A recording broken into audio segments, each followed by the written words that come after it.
my conclusion because I want you to see what Jesus was really saying. What was the answer that Jesus gave these men? Very interesting. One would have thought that Jesus would have condemned them. One would have thought that Jesus would have said, "You are out of your place. You're selfish. Why would you raise such a question?" That is what Jesus did. He did something altogether different. He said in substance, "Oh, I see. You want to be first? You want to be great? You want to be important? You want to be significant? Well, you ought to be. If you're going to be my disciple, you must be." He reordered priorities. He said, "Yes, don't give up this instinct. It's a good instinct if you use it right. It's a good instinct if you don't distort it and pervert it. Don't give it up. Keep feeling the need for being important. Keep feeling the need for being first. I want you to be first in love. I want you to be first in moral excellence. I want you to be first in generosity. That is what I want you to do." He transformed the situation by giving a new definition of greatness. And you know how he said it? He said, "Now, brethren, I can't give you greatness. And really, I can't make you first." This is what Jesus said to James and John. "You must earn it. True greatness comes not by favoritism, but by fitness. The right hand and the left are not mine to give. They belong to those who are prepared." So Jesus gave us a new norm of greatness. If you want to be important, wonderful. If you want to be recognized, wonderful. If you want to be great, wonderful. But recognize that he who is greatest among you shall be your servant. That's a new definition of greatness. This morning, the thing that I like about it, by giving that definition of greatness, it means that everybody can be great. Because everybody can serve. You don't have to have a college degree to serve. You don't have to make your subject and your verb agree to serve. You don't have to know about Plato and Aristotle to serve. You don't have to know Einstein's theory of relativity to serve. You don't have to know the second theory of thermodynamics in physics to serve.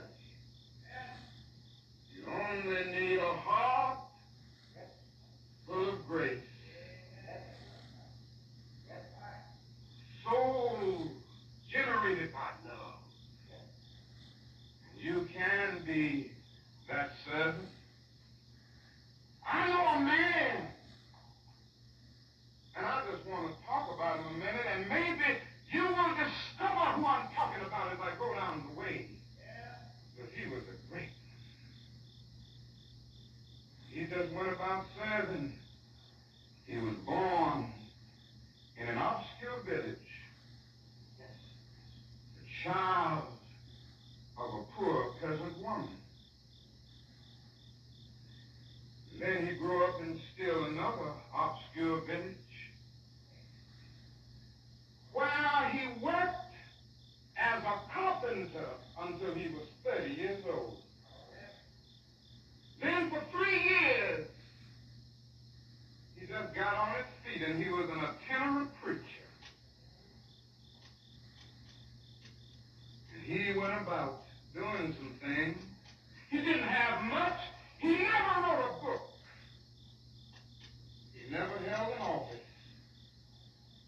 He never had a family. He never owned a house. He never went to college. He never visited a big city. He never went 200 miles from where he was born. He did none of the usual things that the world will associate with greatness. He had no credentials but himself. He was only when the public turned against him. They called Ralph. They turned against him. They called him a rabble-rouse. They called him a troublemaker. They said he was an agitator. He practiced civil disobedience. He broke injunctions. And so he was turned over to his enemies and went through the mockery of a trial. And the irony of it all is that his friends turned him over to them.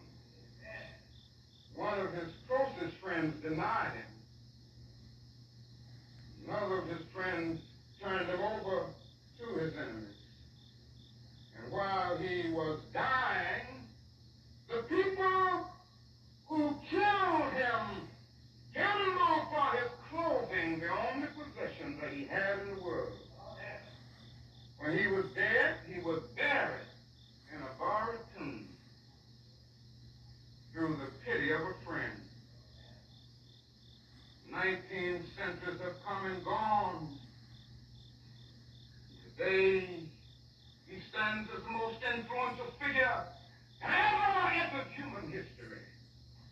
All the armies that ever marched, all the navies that ever sailed, all parts that ever, all things that ever went together, not fit, put together, have not affected the life of man on this earth as much as that one solitary life. His name may be a familiar one. But today I can hear him talking about him. Every now and then somebody says he's King of Kings. Again I can hear somebody saying he's Lord of Lords. Somewhere else I can hear somebody saying in Christ there is no east nor west. And then they go on and talk about in him there's no north and south, but one great fellowship of love throughout the whole wide world. He didn't have anything. He just went around serving and doing good. This morning, you can be on his right hand and his left hand if you serve. It's the only way in. Every now and then I get all the risky about that day when we will be victimized with what is life's final common denominator. That's something we call death.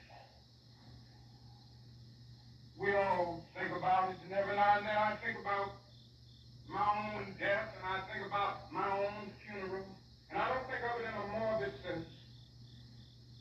Every now and then I ask myself, what is it? I was once said, I'll leave the word to you this morning. If any of you are around, when I have to meet my day, I don't want a long funeral. And if you get somebody to deliver the eulogy, tell them not to talk too much. Every now and then I wonder what I want them to say. Tell them not to mention that I have a Nobel Peace Prize. That isn't important. Tell them not to mention that I have 300 or 400 other awards. That's not important. Tell them not to mention where I went to school. I'd like somebody to mention that day that Martin Luther King Jr. tried to give his life serving others. I'd like for somebody to say that day that Martin Luther King Jr. tried to love somebody. I want you to say that day that I tried to be right on the walk.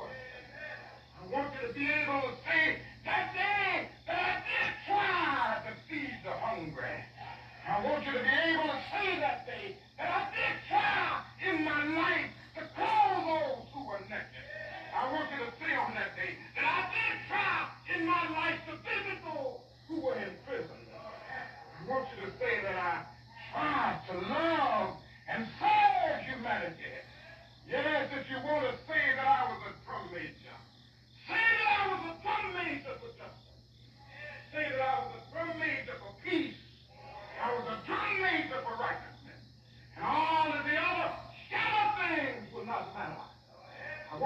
have any money to leave behind. I won't have the fine and luxurious things of life to leave behind. But I just want to leave a committed life behind. And that's all I want to say. If I can help somebody as I pass along, if I can cheer somebody with a word song, if I can show somebody he's traveling wrong, then my living will not be in vain. If I can do my duty as a Christian, if I can bring salvation to a world